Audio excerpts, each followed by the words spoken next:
Try mo yung ganitong luto sa manok mga mamis, para hindi naman puro adobo. Sigurado ako magugustuhan ta ng buong pamilya mo. Tara, simulan na natin. Napakadali lang po nitong gawin. Umpisahan na natin, nagisa na ako ng sibuyas. At pag okay na ang sibuyas, isunod na natin ang bawang. Dapat po maraming sibuyas at maraming bawang. Para po masarap. At ayan, ilagay na natin yung ating mga manok. Yung manok po natin is 3/4 kilo po itong ginamit ko. Ayan, halu-haluin lang. Pagkatapos simmer natin ng 10 minutes. After 5 minutes, i-flip na po natin para naman po dun sa kabilang side. Para lang tayo nagpiprito.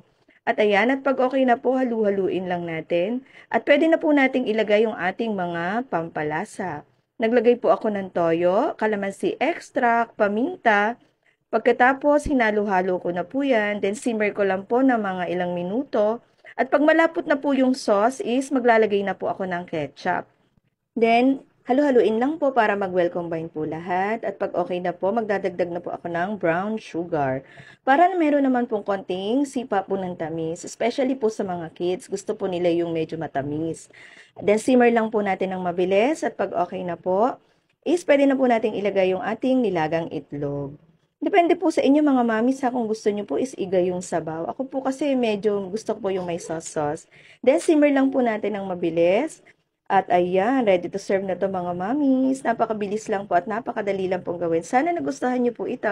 Thank you po sa panonood. Bukas po ulit. Bye-bye!